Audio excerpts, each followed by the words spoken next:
Ever wondered why an incident response plan is crucial in network administration? Well, let's unravel this mystery. At the core of any robust network administration, an incident response plan stands as the first line of defense to combat potential risks and threats. Without this plan, even the smallest of incidents can snowball into a massive disaster, disrupting your entire network's functionality and compromising sensitive data. Now imagine you're a firefighter. Would you rush into a burning building without a strategy? Likely not. The same principle applies to network administration. An incident response plan equips you with a proactive approach to identifying, containing, and eliminating threats before they wreak havoc. It's about being prepared and having contingencies for every possible scenario. On the contrary, a reactive approach leaves you scrambling for solutions amidst chaos. So, the incident response plan isn't just an option, it's a necessity. It's the difference between a well-oiled machine and a ticking time bomb. Now that we know how crucial it is, what makes up an incident response plan? Well, it's not a single entity, but a series of well-orchestrated steps designed to handle and minimize the damage from a cyber incident. Let's break it down, shall we? First up is preparation. This is the stage where you lay out your game plan. You identify your team, define their roles, and ensure they are trained to respond effectively. It's about equipping your team with the right tools and knowledge to combat potential threats. It's also about establishing communication protocols to ensure information flows swiftly and accurately when an incident strikes. Next, we have the identification stage. This is where your team's vigilance comes into play. They need to be able to detect anomalies, recognize potential threats, and distinguish between a false alarm and a genuine incident. Key to this step is having robust monitoring systems in place that can alert you to any suspicious activity.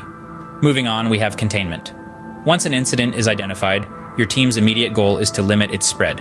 This could involve isolating affected systems, taking them offline, or implementing temporary fixes.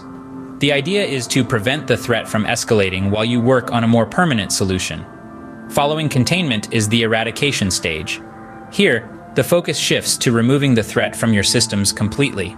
This could involve deleting malicious files, patching vulnerabilities, or even rebuilding systems from scratch. It's about ensuring that the threat is truly gone and cannot cause further damage. Then comes recovery, where your team works to restore your systems to their normal state. This could involve reinstalling software, restoring data from backups, or tightening security measures to prevent a repeat incident. Finally, we have the lessons learned stage. This is where your team reviews the incident, identifies what went well and what didn't, and uses these insights to improve future responses. It's about turning a negative experience into a learning opportunity. Remember, each step is vital to the whole, and missing one can leave your network vulnerable. So, take the time to understand each stage and ensure it is effectively incorporated into your incident response plan. It's time to delve deeper into each of these steps. Let's kick off with the first step, which is preparation. This is where you equip your team with the necessary knowledge and tools to tackle potential incidents. Think of it as a fire drill. You wouldn't want your first encounter with a fire to be a real one, right? Similarly, neglecting this step could lead to a chaotic response, akin to a group of untrained people trying to put out a fire. Next, we have identification. This is where your team detects and acknowledges an incident. Ever hear the saying, the first step to solving a problem is admitting there is one? That's essentially what this step is all about. The consequences of neglecting it? Well, imagine a silent alarm. If a break-in occurs and the alarm doesn't sound, the consequences could be disastrous. Then comes containment. Here, your team works to limit the damage of the incident and prevent it from spreading. It's like containing a wildfire. If not controlled, it can spread and wreak havoc. If you neglect this step, you risk the incident spiraling out of control. The fourth step is eradication. Your team will remove the cause of the incident, whether that's a virus, a hacker, or a software bug. It's like removing a thorn from a foot. Even after the bleeding stops, you still need to remove the thorn to prevent further pain or infection.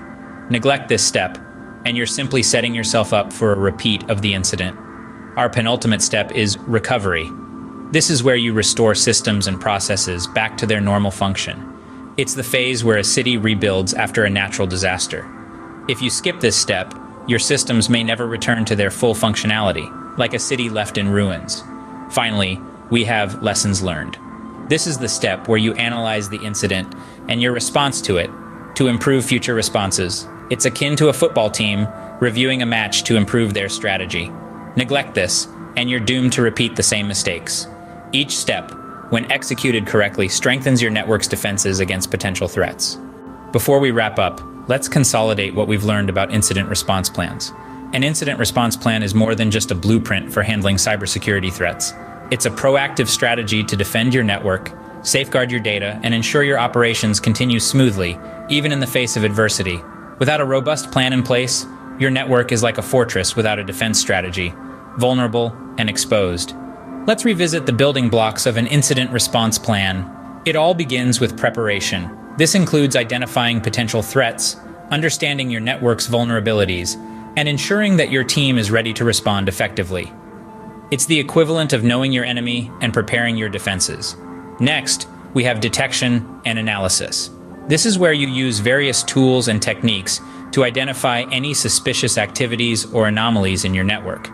It's the early warning system that alerts you to potential threats before they can cause significant damage. The third step is containment, eradication, and recovery. Here, you isolate the threat, eliminate it, and restore your network to normal operations. Think of it as the cleanup crew that ensures no trace of the threat remains. Lastly, we have post-incident activity. This involves learning from the incident, analyzing what went wrong, and using that knowledge to improve your incident response plan. It's the feedback loop that ensures you're always learning and improving. Each of these steps plays a critical role in maintaining the security of your network. They're like the four pillars that hold up your fortress, each one as important as the other. So, it's crucial to give each step the attention it deserves. Building and implementing a robust incident response plan may seem like a daunting task, but remember, the cost of not having one can be far greater. So, prioritize creating your plan, and remember, the goal isn't just to react to threats, but to proactively defend against them. With an effective incident response plan, you're not just reacting to threats, but proactively defending your network against them.